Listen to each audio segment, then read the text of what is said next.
Hello, good morning, all of you. My name is Misbah Rahman. I'm the manager managing the technical marketing team, who is solely responsible for helping our managed service partners to enable SD-WAN as a service. And at the same time, I'm also looking at all the customer SDA engagement. So I paired up with Pepe, who just did the session on from the product management side on the SP enablement aspect of it. And we work hand in hand helping all our service provider partners. A little bit of background. So I actually joined the Cisco team through Viptela acquisition. So I was part of the initial Viptela team that joined after the acquisition and have been working even at Viptela, enabling our service providers and partners to offer this as a service. So between me and Pepe, we have a long background working with the partners to enable them for SD-WAN service offering. And then with me, Vivek, he'll be taking part in the later part of the presentation. Vivek, why don't you introduce yourself? Hi guys, my name is Vivek Achar. I'm a product manager. I work for Pepe. I've met and spoken to quite a few of you earlier, when we did the SWAT training with Bob Shatner.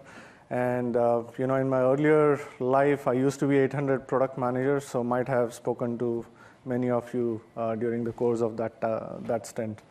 Thank you.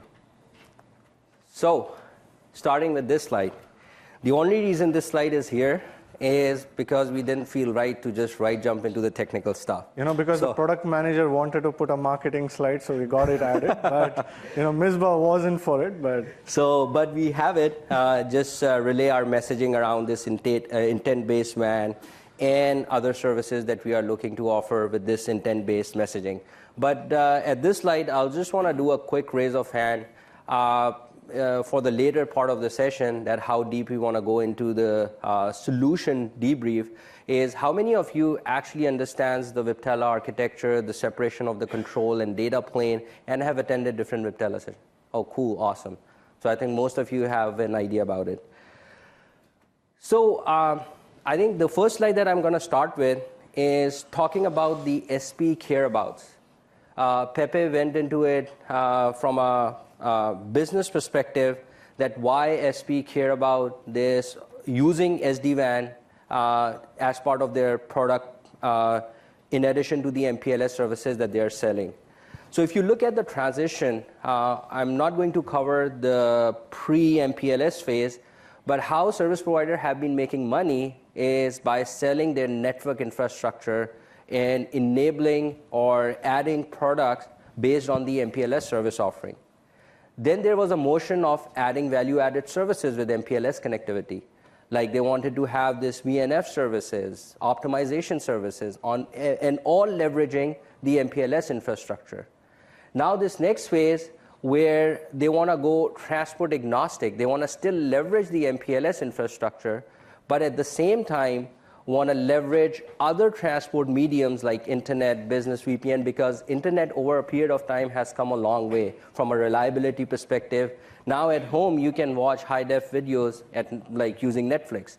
There is no QoS, there is no MPLS network, but you still get pretty high-def video streaming and no issues like while streaming it. So over the time, the internet has come a long way, and it has provided an option to the service provider to actually use it to offer services and connectivity to the enterprises. At the same time, there is an evolution into this cloud world, this new world of cloud where we talk about SaaS-based services, IaaS-based services, and data centers migrating into cloud. So now this SD-WAN becomes a no-brainer for service provider, because all of those services and all of those initiatives that I talked about is possible through one single pane of glass using SD-WAN. Starting from the first side, which is the 0.0 on the slide that you see it, is the transport agnostic fabric. When you look at Viptela, no matter what type of transport that you will be terminating into our solution, whether it be internet, whether it be MPLS, whether it be 4G LTE, it provides the service provider a flexible way to connect and provide an option for the customers to connect. Now, this actually helps the service provider to actually expand their reach. As Pepe talked about, like there can be regions where they don't have MPLS footprint. and they can easily bring up the customer side using internet connectivity. They can have the gateway sites where they can terminate MPLS and internet connections and then provide the connectivity between the sites through those gateway sites. And then all those services being provided securely over this encrypted IPsec tunnel, and at the same time, they get the knobs and whistles to make sure that they have some quality of service going from point A to point B. They are necessarily not controlling the QoS aspect of it on the internet, but they'll still have the visibility that from point A to point B, how the circuit is performing, how the network is performing. And then with this new 18.4 features in the app QoE area, they can also optimize the traffic and take care of the packet losses between tunnel source and the destination. The second part where they can offer services is the flexibility from an endpoint perspective. The Viptela offers them to offer a VNF through ENCS on an x86 appliance. It can also be offered on a white box. You can have different appliances based on the throughput numbers. So if it's a branch side, obviously you will need a smaller throughput. If it's a data center, you can go on 10 gig, 20 gig with the different appliances that we have on the offering. At the same time, now we are starting to offer with this C-Edge, the iOS XC SD-WAN code base. Over time, we need to integrate, and we will be integrating more and more services into this SD-WAN 4. So it provides them complete flexibility on the platform choice based on the use case, how what services, what features customers are looking at. They can pick and choose the type of the end host that they want to basically have for SD-WAN. The second piece is everything from a controller perspective can be cloud delivered. At the same time, there is also flexibility for on-prem hosting. Why this is important? Now, from a flexibility perspective, you have a customer who is a retailer who doesn't care about the controller being hosted on-prem or off-prem, and you provide an easy way of offering this controller services on the cloud. They don't have to pay for any infrastructure. This infrastructure is provided for free for no additional cost by Viptela or by Cisco. And then secondly, from a management perspective, the SLA uptime, they don't have to worry about it. So are you confirming that you're supporting on-prem control plane? Because Andy was asking about that earlier, right? Is Andy still there? Cool. Yeah. So that's definitely confirmed. Yeah.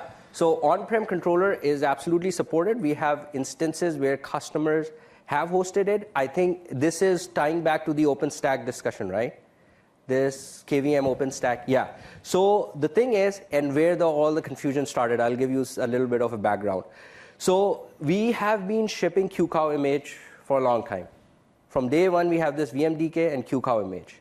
The confusion started is when now from an OpenStack distribution perspective, that is something long-term we are looking to add it as part of our certification process, that we want to basically test and certify different versions of OpenStack. That currently we are not doing, right? So from a QCOW image, from an OpenStack perspective, we have service provider working and have this infrastructure running on OpenStack, and it works as is because it's no different than vCenter spinning up an ESX host, right? And the expectation is that it works. But once you come to us that, okay, with what versions of OpenStack that you have tested. Just support the Cisco Vim. What's that? Yeah. Support the Cisco Vim. And exactly. then if you go away from that, then you test it. Exactly. So that was my point, that we have this support. We have service provider running this KVM infrastructure with OpenStack. Another thing is that we just want to up our level in terms of the test and certification and QA efforts, where we want to have a clear list of the OpenStack flavors and version that these are the ones that we are testing. And that's where the disconnect comes in. When field asks what flavors of OpenStack you can say that you are certified against, that is the data that we don't have right now. And that's where we are going towards. But from a support perspective, we are fine using the OpenStack with the QCOW image. And why this on-prem is important, I think, again, since it's the internal Cisco audience, there is two different arguments that we see. In the service provider space, they want to host the infrastructure. But if the customer is not asking it, actually the cloud deliverer provides more benefit to the service provider, unless and until it's just an argument that we absolutely want on-prem. But there is a real need for on-prem controllers where you have public sector, government customers who do not trust a public cloud infrastructure and who do not want their data or controller be hosted off-prem or on the public cloud infrastructure. That's where it makes perfect sense. And some countries as well, it's a regulatory thing. Exactly. That's another point. That's actually a very good point, yeah. Now, the third point is, everything from a service provider perspective, this SD-WAN will make sense if it doesn't hurt their existing business, plus at the same time, it provides them the option to sell value-added services. Now, the third point on the slide that you see is this SD-WAN gateway concept. And nearly all the service providers that we are working with are using that construct. What it provides is within the service provider space and the service provider cloud, they can spin up these gateway V-edges. It could be virtual, mostly they are virtual, or it could be physical as well. And then they can terminate all the MPLS and internet-based transports onto this gateway. And in the interim, for a brownfield deployment, this gateway can provide the underlay and overlay connectivity. Plus, at the same time, if a customer is not interested to do DIA, this could be the exit point from a DIA perspective. So the service provider providing internet exit services and then can host firewall as well. And at the same time, if they are in a colo location where they have direct connect and all the connectivity to the cloud, this could be an exit point into the customer cloud infrastructure as well. So this is this added value-added services that the MSPs are looking to offer with SD-WAN. Go ahead. Can we get him the mic?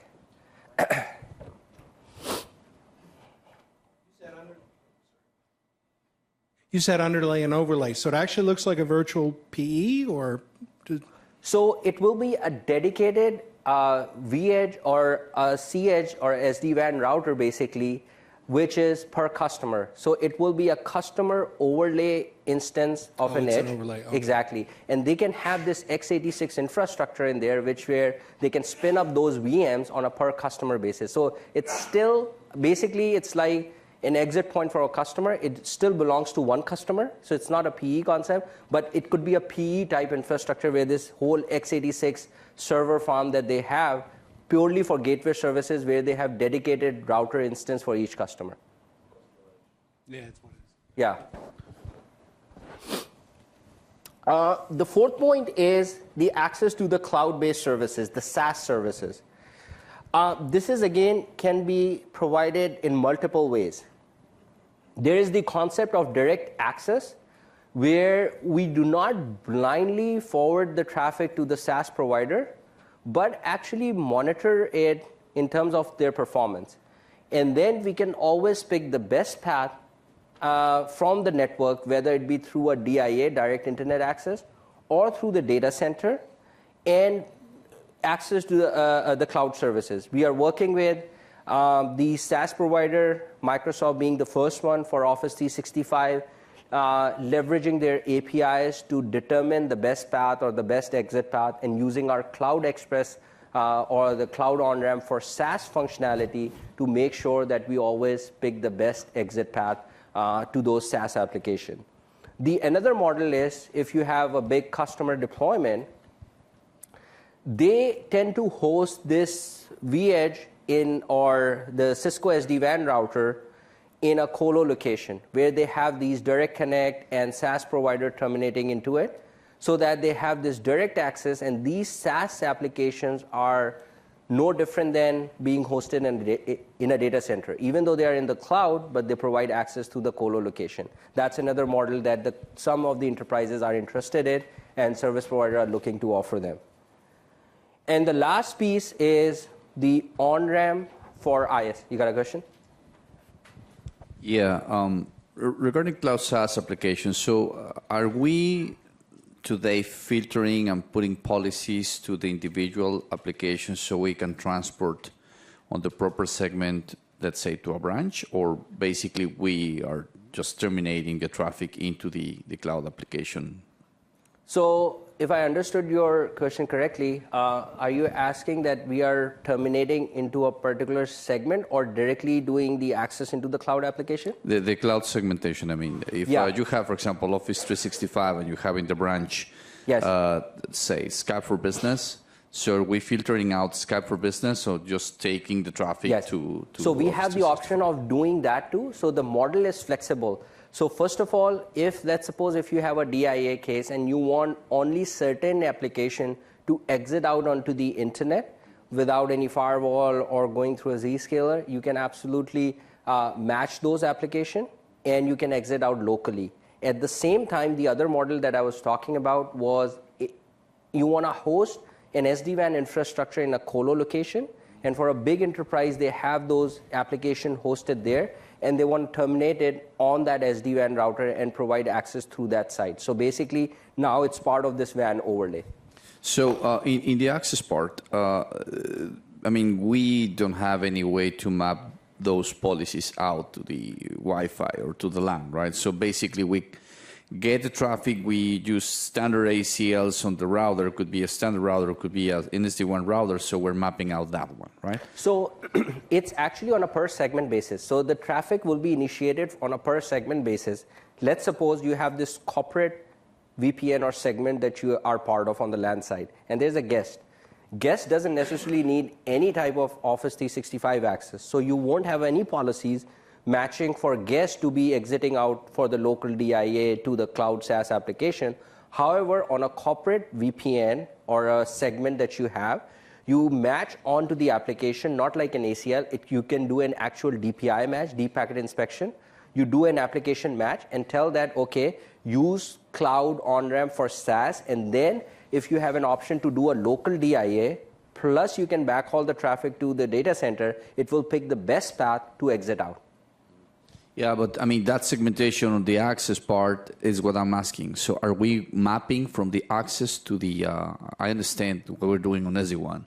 So the question is, if we today do that mapping? Yes. Actively today from the LAN, from the access to the SD-WAN? Yes. And where is done that? So basically, once you initiate it, right, the flow is maintained on the device. Once the traffic comes in on the WAN itself, then from the flow perspective, it knows from where it's initiated. Right, but it's just VLAN. All the traffic's in the VLAN. You get the traffic in the VLAN to the vEdge function, whether that's a nice or... Oh, yeah, there's no passage yeah. of, no. Yeah. Yeah. So we're not And you carrying need the SDT at this point, but yeah. And you need the DPI engine turned on to do this. Yeah. So the last one is the IaaS-based connectivity and services. So we have this cloud on-ramp for IaaS, which is a complete workflow where you can spin up the vEdges in the transit VPC or VNet of AWS or Azure. So now this is an easy workflow where you provide the required credentials to get into those infrastructure, and then it will basically spin up your transit gateway or the transit VPC VNet site and provide connectivity back to the customer cloud infrastructure into the VPCs and the VNet. So this is something also, this is another thing that service providers are looking to offer it as a service, because from a VPC perspective, this transit VPC, we already have support that these can be in different accounts. So service provider can potentially own this transit VPC account, and from there it can provide connectivity into the host VPC. Another model that the service provider are looking into, which again we don't have the workflow right now, but from an architecture perspective it's doable, is they want to take this transit VPC out of from Amazon and Azure and actually host it in their infrastructure, so that they don't have to pay these cloud service providers to exit in and exit out of their network. Instead, they can have this transit VPC or those SD-WAN routers hosted in their colo infrastructure, and then provide connectivity to the cloud VPCs through IPsec and BGP, the way that the service provider provides today, or the Amazon and the Azure provides today. So that is something that service providers are looking into from a service offering perspective, looking to create a service out of it. So with that, I think on this slide, we covered what's the value proposition and all the arguments that we had that MPLS, that SD-WAN is going to kill their MPLS business, but at the same time, it's not killing it. It's leveraging their MPLS infrastructure, plus at the same time, it's providing them the option to offer more services on top of MPLS. And if the service provider do not embrace this, there could be any partner who doesn't even own the network infrastructure can offer it as a over-the-top service. Similarly, the way in Netflix, I always give that example, leveraging somebody else's infrastructure to basically create the service on top of it. So let me ask you a question, right? One of the challenges that we have with SD-WAN is that we're up against the likes of Versa and VelaCloud and the others, right? And they're not just straight SD-WAN players, right? They're blurring the lines, they're adding security capabilities, they're adding white box CPE capabilities and some orchestration capabilities. Now, we have the ability to potentially do some of that with MSX, right? With vBranch, so bundling the vBranch service pack with SD-WAN. But the trouble is, when we come to position SD-WAN from a managed services perspective, we're up against the Versas and the VelaClouds, and this is one package thing, whereas here it's not. You know, we've got SD-WAN from ENG, we've got MSX from CPSG. Yeah. The combination's good, but, you know, all you guys care about is selling SD-WAN, quite frankly, and you don't really care how the service providers integrate so it. actually, if you look at it, that model is no different than they going with Versa or Velo, because the thing is, what we are saying with MSX, it's providing them the abstraction layer on top. I know, but they package it all together. It's one price, and the price is cheaper than our SD-WAN solution on its own. I think from a technical standpoint, like I can explain like how it's the same, and I think on the commercials I can have Pepe address that point. From a technical perspective, right? I don't disagree, right? If I draw a picture with Viptela with MSX on top of it, it's great, right? It's fine. You know, we can potentially go and take on the Versas. Yeah, and I think one quick point that I want to make. I just want to add one point. So during my previous discussion, we know and we understand that there is a pricing discussion that needs to be had. Okay, right now we're talking about from a technology perspective what we're trying to do and what we're trying to accomplish. The discussion from a pricing perspective, I need to have a discussion offline and bring with me the specific customer opportunities, the specific scenarios that we're talking about, because that's the only way I can build my own business plan to then try to integrate in a package, if you will, a solution. It's not easy, but it's something that we know we have to start addressing. Okay, so let's continue to focus on the technology. Let's take that discussion because that's a very well understood issue. We don't have a good answer yet, but that's something that we need to address separately. Yeah. Okay. And back to your different bundles and different packages that we have, from a technology perspective, if you look at it, if you want to add Versa here instead of, or Velo here instead of Viptela, right? They would still need that orchestration layer that not only manage just SD-WAN, plus other services that they are offering, right? Security services or anything other than Versa that they are offering, right? Now here with Cisco, it's kind of a package story that we can actually make, like once we have the pricing and everything, where MSX is the abstraction layer, and underneath you can have all the different services, which could be Viptela SD-WAN, Meraki SD-WAN, or wireless, or security play that it's doing that integration. And MSX is just an abstraction layer to actually have a single place to call from an OSS BSS perspective.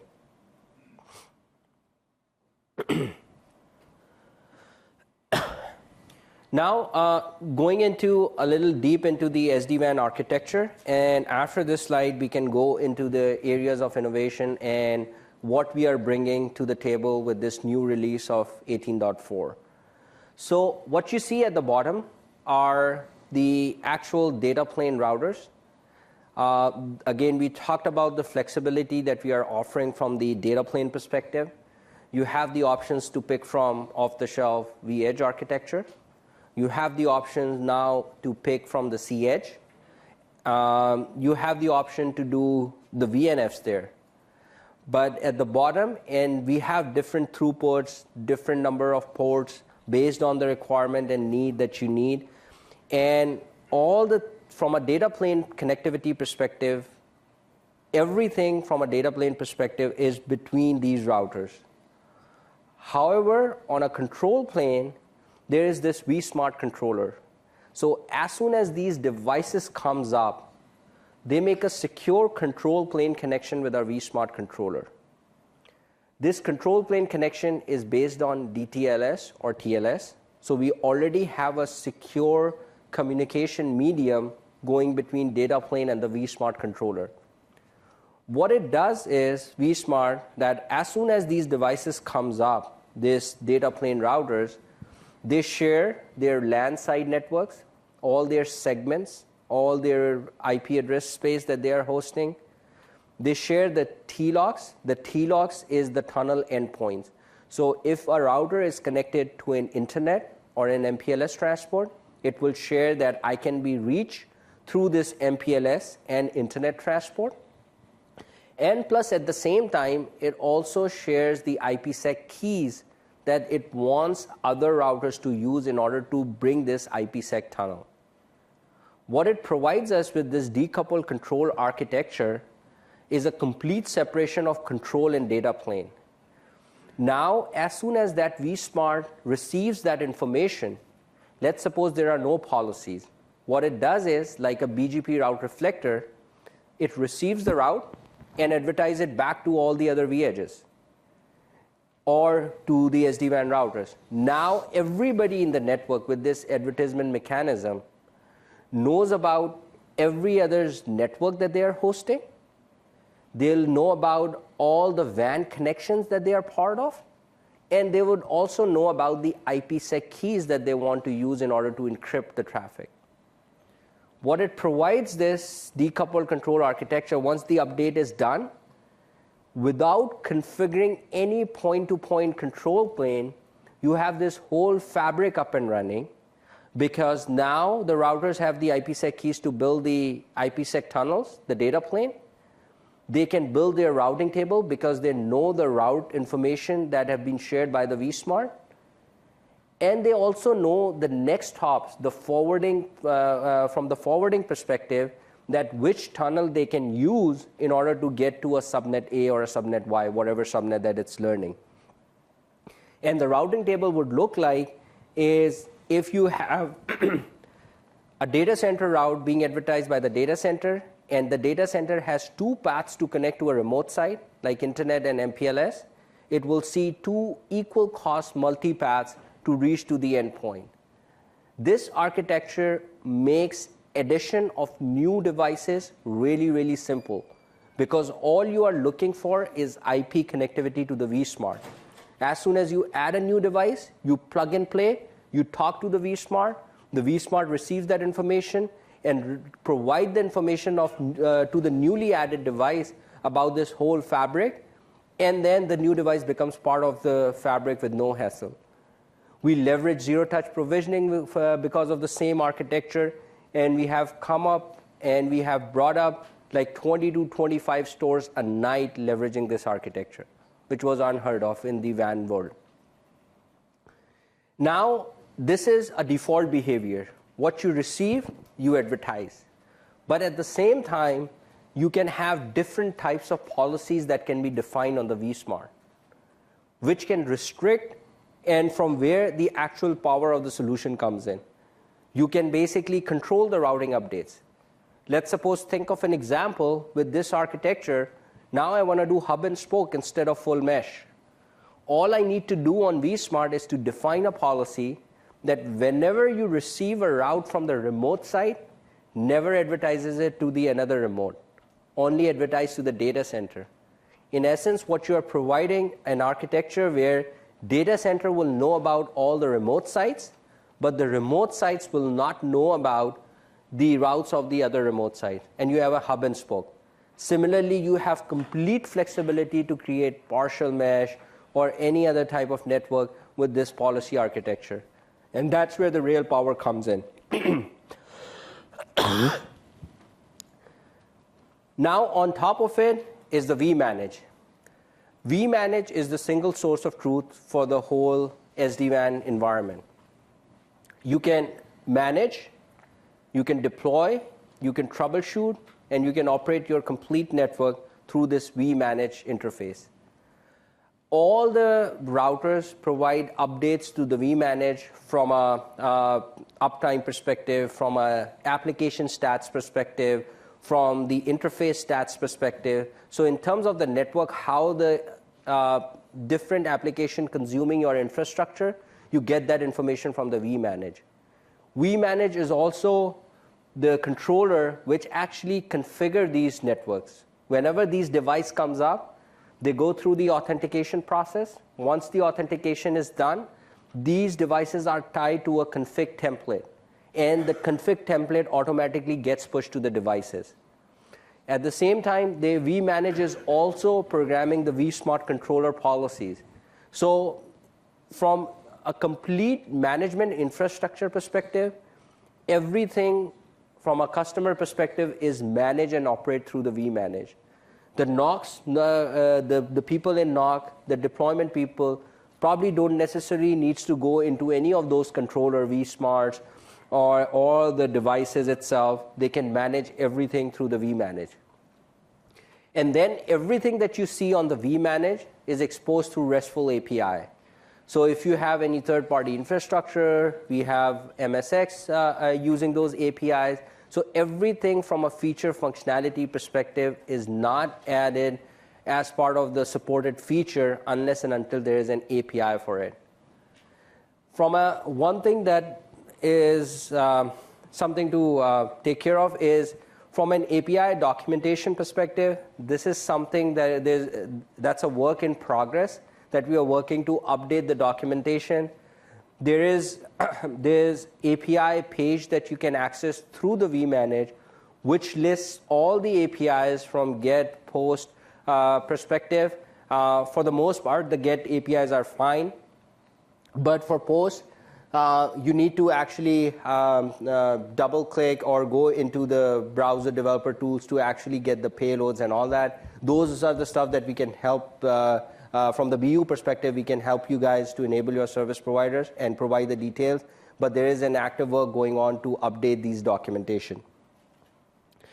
And then lastly, there is this vAnalytic toolset, which from a vManage perspective is it providing everything that you need from a day-to-day operation perspective. But from a future planning perspective, if you need to upgrade your bandwidth, if you need to add more circuits into your network, how different applications are being consumed over time in your network, if you need to be prepared for another new app or web phenomena or any application that is like kicking up, you can actually look at all those data on the vAnalytics. It can forecast about your bandwidths for 3 to 6 months. So it's basically an additional tool on top of vManage where we are leveraging machine learning, AI stuff to actually predict and forecast your network utilization. Still, there is more data to come on vAnalytics, so I think it's still something from a product perspective is going through maturity. So I think over time you'll see more and more functionality getting into the vAnalytics as well. Now, the rest of the session will now focus on the SD-WAN innovation and the new features that we just launched with 18.4 and how you guys can, and how it basically going to help you guys with competitive pressure that you are seeing, and then overall how the product is improving. So the first topic that we're going to cover is operational simplicity and multi-tenancy. There was a lot of questions in the previous session that we heard about the different multi-tenancy model. You have a down market play where we want to make sure that for for service provider who are catering to small customers or who don't have the number of sites and all that, how we can provide a proposition or a solution which is cost effective. So we will go into those options as well. So from a multi-tenancy landscape perspective today, here are the three options that we have like in the playbook. So the first option that you see with the MSX is purely a single tenant play from a Cisco SD-WAN perspective. You will still deploy separate controllers for each customer, and then those will be managed through the MSX as an orchestrator.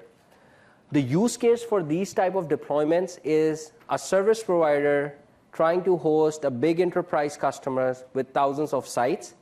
And now where there is a justification that, and there is a requirement from the customer itself that they wanted to have dedicated instance of the controllers.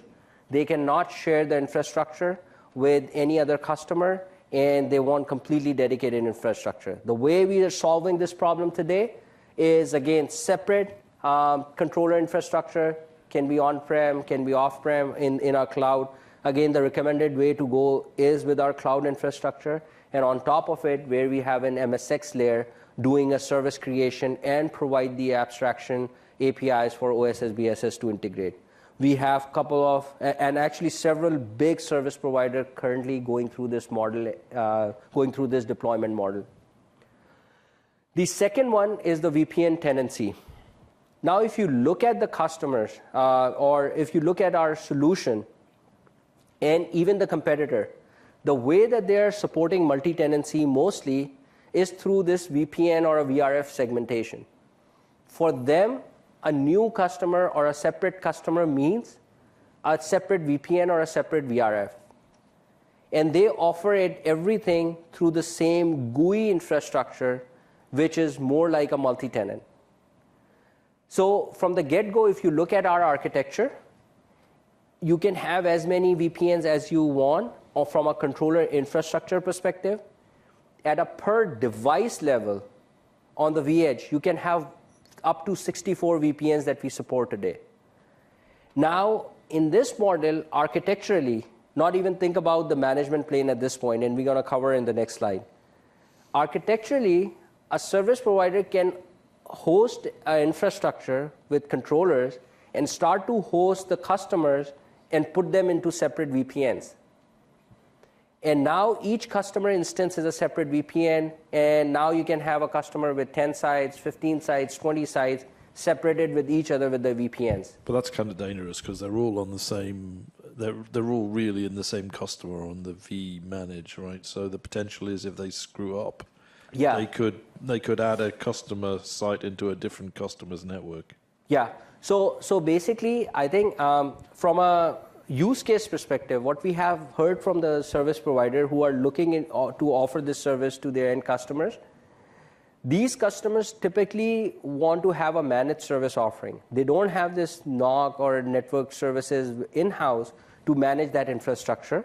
So they go to a service provider and manage it, right? From a service provider perspective, service provider will be managing this infrastructure for the end customer. But to the customer itself, we are providing this role-based access control based on VPN. So inside the vManage, they would be able to log in with their credentials based on role-based access control, based on the VPNs, and will only be exposed inside the vManage their own VPN level data. Yeah, okay. So let me just add one point here. So think of this, if you, Misbah asked earlier in the conversation, do you understand the Viptela solution? The Viptela solution with a single controller is basically an MPLS solution. Every vEdge router or cEdge router acts as a PE router in an MPLS environment, okay? What we're doing in this offering is exactly allowing a service provider to have a single controller overlay infrastructure and every VPN is a separate customer. No different than how MPLS is sold today.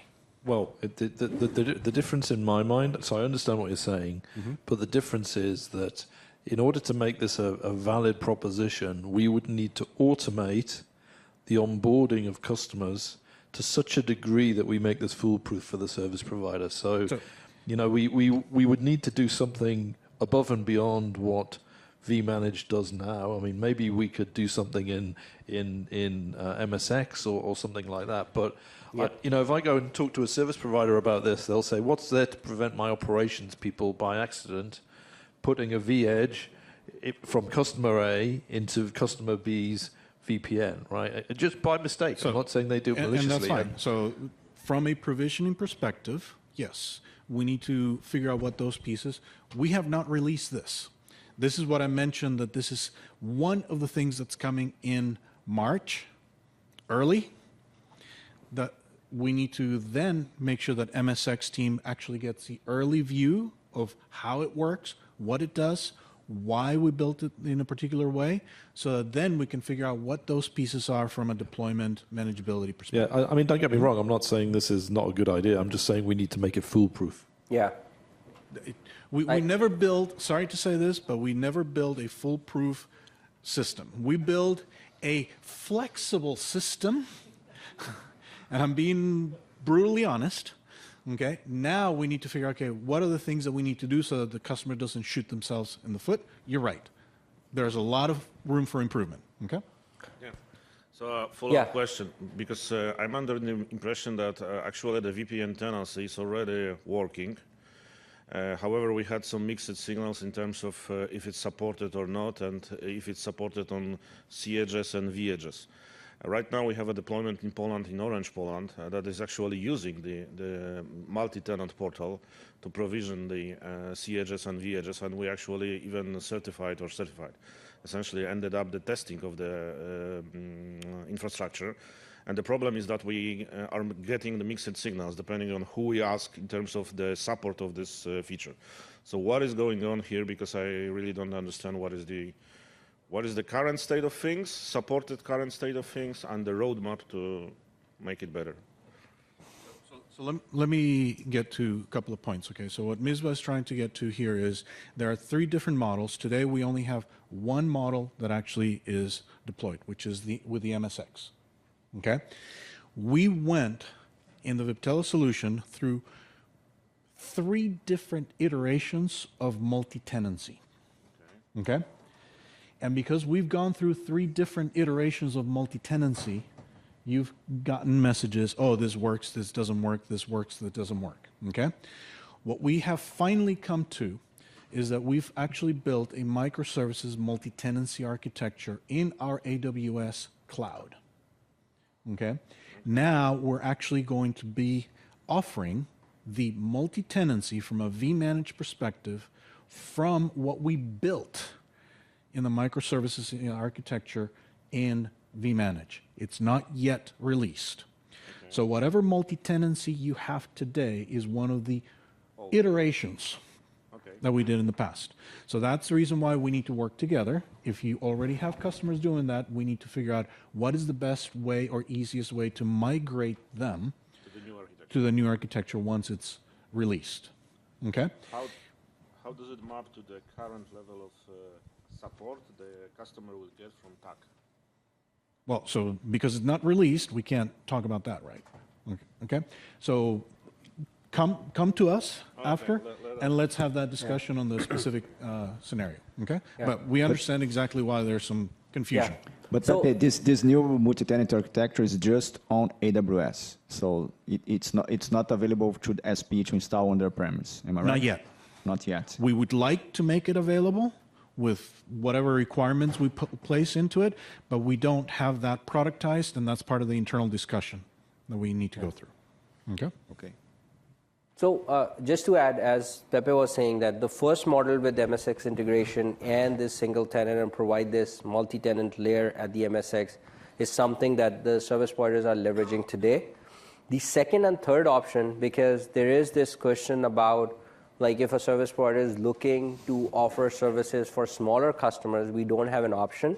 So I think what we talked about is architecturally, there is everything in the architecture itself and the way the other competitors are doing it based on the VPN that you can technically offer that service. Obviously, this management plane question is a valid one, which we, again, with March release, we are trying to address some of those. And eventually, I think with some level of configuration and access giving back to the end customer, we'll have to evolve this type of VPN tenancy and multi-tenancy. So in the second option is the licensing exactly the same as the current licensing model? So the challenge I see is that, well, if it is, right now with option 1, the standard model, if the SPs build a managed service out of this, the license is sold to the end customer and the high-touch teams get paid. So in that case, as it stands currently, so again, from a commercials and licensing perspective, if this is going to be the going forward multi-tenancy for the small customers, there might be some changes in the licensing tier. But for now, SP has to own the license. They have to buy it as an overlay. They have to buy it as more like an enterprise license agreement or something. But we're going to allow them to do that. So we're going to allow them to buy the license and share it amongst customers. So right now we currently in the discussions with a couple of big service provider. Pepe, do you want to chime in on this model for the licensing aspect of it? I know this is going to... We don't know the answer. It has not been released. I'm working on it. But I tell you, it's quite funny because we did, this is like Back to the Future. So you probably heard of Call Manager, right? Or CUCM. Yeah. We did exactly the same thing with CUCM with something called HUX. And then now with shared architecture. And, it's technically it's straightforward. The only way we found of making it work was to actually put an automation layer on top so that the service providers couldn't screw it up. So that was learning number one. Yeah, so actually hold your thought on the next one, because next one I'm going to explain the March release, the functionality that we are trying to bring it in the management interface, which will answer some of your question and where we are going with that. And I absolutely agree, couldn't agree more, because currently vManage doesn't offer that kind of an interface. So, and the other learning was the commercial stuff, because that's just a killer, because then you get, some teams will love that, some teams will hate it. It's just that's Pepe need to solve.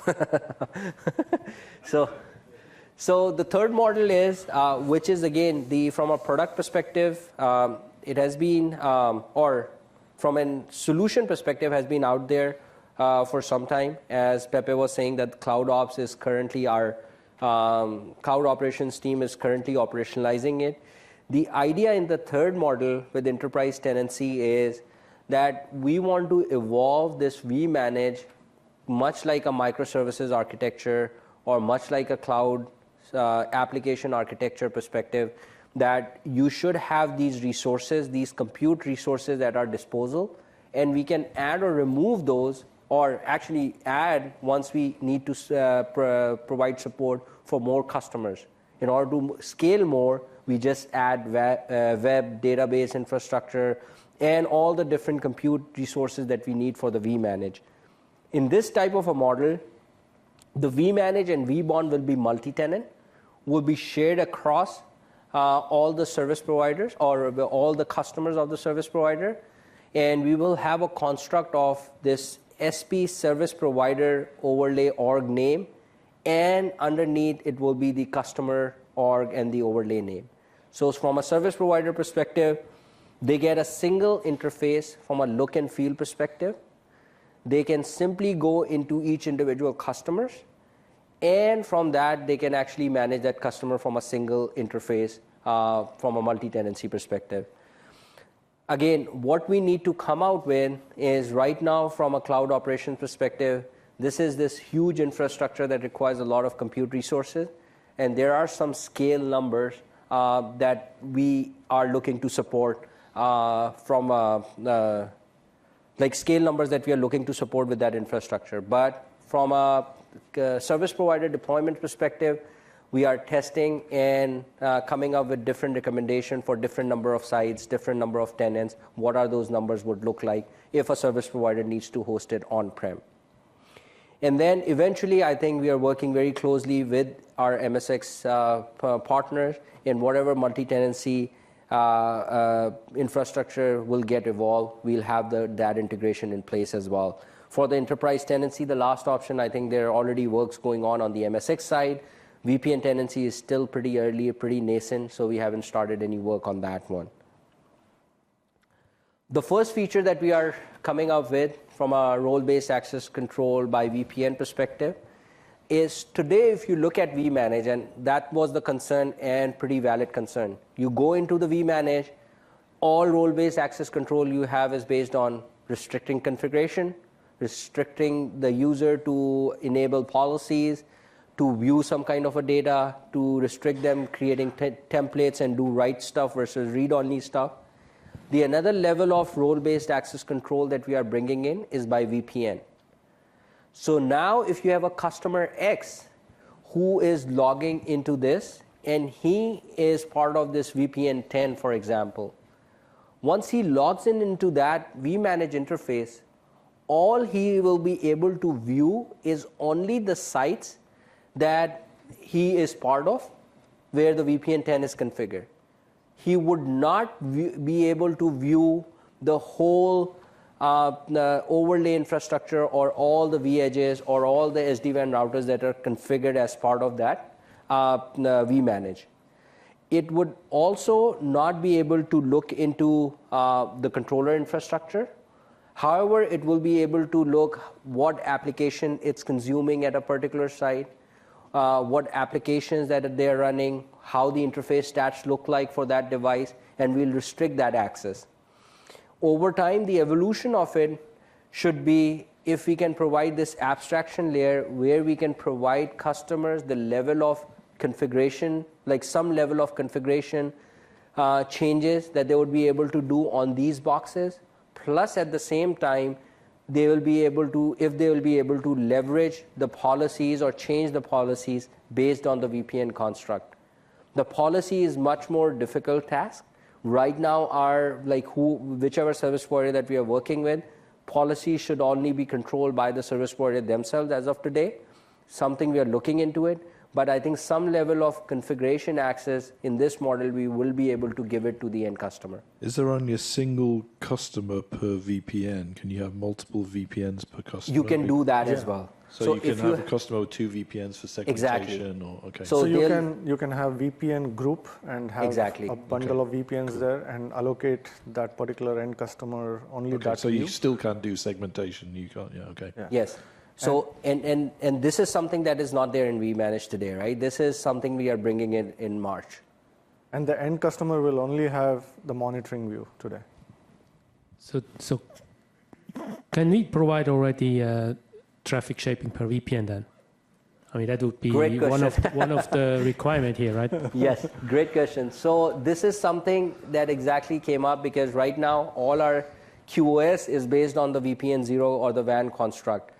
This is in the roadmap. Like once we offer this model, right now we are debating whether it's going to be November 2019 or March 2020. But per VPN QoS, along with this, is in the roadmap because otherwise there's a potential one VPN hogging the bandwidth for on the VPN 0 side. So we'll go a little faster just to make sure that we are on time. Just one short question. Can you also on one vEdge have multiple customers in this VPN tenant-based model? Yes. So the use case is, in that case, yes, we can. Because some of the sites could be a shared infrastructure. And one of the customers that we are working with or one of the providers that we are working with, we will have instances where the vEdge will be shared across different customers. So answer is yes. So the next one is the network design builder. So the constant feedback that we were getting in terms of templates was it works great if you have a large infrastructure. It worth the effort that you spend on to understand the template infrastructure, the configuration construct. But if I have a 10-site network, Why should I spend so much time to understand the templates while I can just configure the device directly? So the templates was not bringing any value or any benefits for a customer who has not many sites. So I'm curious, actually, all the people in here who've been working on SD-WAN, how many of the managed SD-WAN service providers are letting their customers access vManage? Any of them? Zero. Yeah, zero. It's all the service providers doing vManage on behalf of the customers, right? Well, no, they want a simplified thing, right? Because vManage is great, but it's bloody complicated. I mean, it is. It's a non-trivial thing. So let me just cover this. I think you would like it based on that comment. So I think on this network design builder, and then during the break we can have deeper discussions. I just want to make sure that we complete and cover all the topics in the next 10 minutes. So from a network design builder perspective, now what it brings to the table is now you can visualize the topology. Now you bring in the transports, you bring in the sites, the number of transports that they are connecting, and how many segments that they have on the LAN side. Once you have this pictorial topology view, in the background it will instantiate all your templates. So now if you have 2 sites and you know or 10 sites and you know there are 2 different types of site, a data center and a remote site, and everything else is the same, you come here, you create those type of sites with the number of transport, you create that connection. I think the connection arrows are missing, but in the actual slide there are the lines which are showing the connections. But once you do that, in the background all your templates is configured and populated automatically. You can go in there and you can edit those templates, but from a heavy lifting perspective, the difficulty part that you were saying, now it's a good, easy topology view that you can create and create those templates in the background. Another thing that we have heard a lot is ZTP support for static IP addresses. How many of you have static IPs on the network, on the service provider deployments? Yeah. But I think the point here is that it's a valid use case, right? We have seen it. So with ZTP support for static IP, now we have this IOS XE. People were used to in the IOS XE world where they can plug in a USB and it will boot up with the boot flash config, and then you have this router up and running with this USB config. Now with this functionality is now there in IOS XE SD-WAN as well. You can create a bootstrap file from the vManage. You can plug it in, provide the bare minimum configuration stuff that can enable it to reach it to the controller, and once it gets to the controller, it will be able to download its final config. So this USB enabled ZTP is now supported. And you could also store that configuration in the bootstrap config, like Misbah said. So if there is a customer who is having a current ISR 4K deployment and wants to move to SD-WAN, could be used as a way to connect back to the controllers. And this also has been asked from different service provider. Is with C-Edges, we decided that we don't want to expose the CLI templates because we wanted everybody to use the feature template. Now, the problem that it brings to the table is with the orchestration tool set, with CLI templates, you were able to make one API call and configure the whole infrastructure. With the feature template, they needed to have like 15, 20, or whatever number of feature template that you have in a given device template. You need to make multiple calls, which makes NSO life difficult, which makes MSX life difficult, because now you have to go through multiple workflows to provision a service. So it has been an ask across the board, and what we are bringing up with is a CLI template for C-Edges. The format of it is still an abstraction. It will be like a vEdge-like config. So your template that you are pushing from your orchestration system will be no different for C-Edge or a vEdge.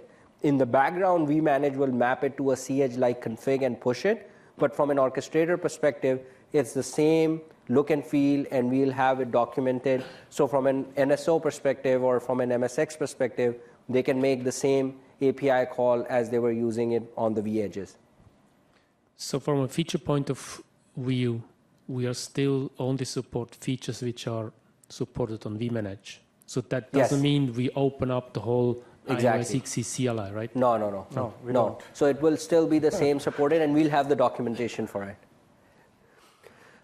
The next is the SD-WAN security. I'll go past this one very quickly because there is this whole security session, which we'll go into the details of it, what we came up with, and then what we are planning for future.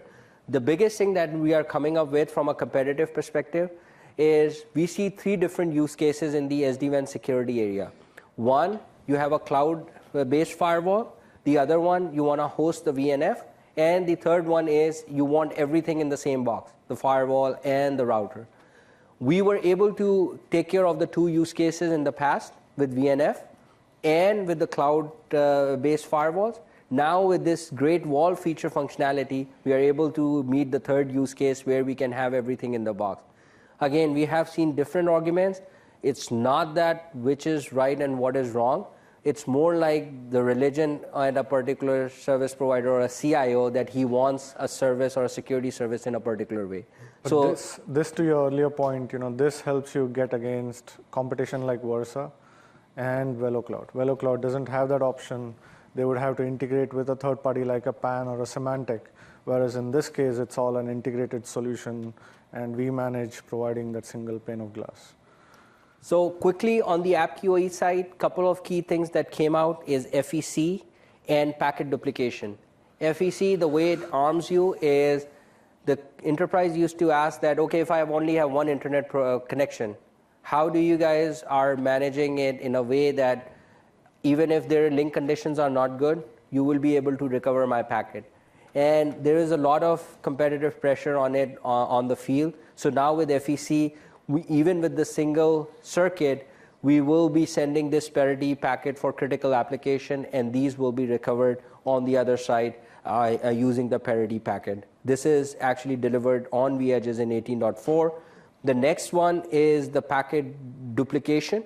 So now if you have multiple circuits and you have a use case where you have credit card transaction and every transaction is really, really critical and you don't want to lose it, now with packet duplication, you can have that application do packet duplication across multiple links and recover the lost packets on the other side. With that, I think I can skip this. And so the feature that Misbah kind of went through was SD-AVC. So SD-AVC or software-defined AVC is planned to be supported on the C-edges or the ISRs which run XE SD-WAN, where all the devices will act as network sensors, and they would send this information to vManage, which would then help in improving the first packet detection for applications, as well as improve asymmetric routing. In some cases. So the use case that is shown here, you essentially want the traffic to go via the MPLS circuit, but since you are able to do SD-AVC, that information gets pushed down to all the devices in the network, and then you are able to route it back to that branch 1 device and help in the application classification. Otherwise, it would not have been correctly classified. So this is only going to be available on C-edges, not going to be available on vEdges, and it will come in the March release. The next piece, and the slide is, I was not able to correct this slide before I sent it, but there was some confusion where the CSR support for AWS is going to come in March. So the cloud on-ramp for CSR with AWS is going to come in March. There was a release note that was put out, and it led to a lot of confusion where folks were not able to find that image on AWS Marketplace. So I just want to clarify it. I will correct this slide if I can, working with Alex and others. But CSR, again, when the support will come, will allow you to essentially have the cloud on-ramp feature where you can instantiate a CSR instance with XE SD-WAN on AWS and attach it to the fabric. So it will be just a few steps. Very quickly, IPv6 on the service side was added in the December release, where now you can essentially configure an interface, a sub-interface, or an SVI with an IPv6 address. I'm assuming that everybody understands transport side and service side, but service side support was added in December. And in addition, there were additional services like DHCP-v6 relay, VRR-PV6 that got added, as well as it has the ability to, essentially take the connected static or the BGP v6 routes and send it across as a v6 address family to the other side. And you could also use QoS and ACL. I think I'm running out of time, so let me quickly go to one other capability that we are bringing out on the March timeframe is the IPv6 transport side, so that you can configure a v6 address on the transport side as well. So this is... Here, you didn't mention MSLA in the presentation. This is very critical for SPs. The last I heard, it was coming in March. So is it confirmed? Can you share with us a little bit more about the MSLA that's coming? So MSLA you're correct, is expected end of March, early April. I'm told the timelines are still the same, but there has been certain feedback on the number of levels and the pricing. So folks in the BU are working on implementing those. So that is the reason I didn't have a specific slide on MSLA, but it is still expected, I would say, early April. Since we always say March and then it always shifts to April. Sorry. And you know how compensation would work in terms of who gets compensated for the license? I think we can take that off. This is a hot topic, right? Yeah.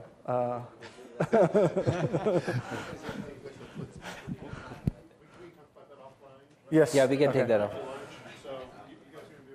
Yeah.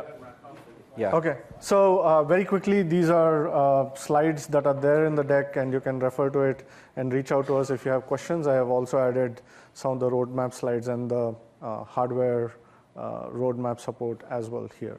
So feel free to send us, Pepe, myself, Misbah, and our TME team for any questions. Thanks a lot for your time. I know this was very compressed, but thanks for your attention, and cheers for the rest of the day. Thank you.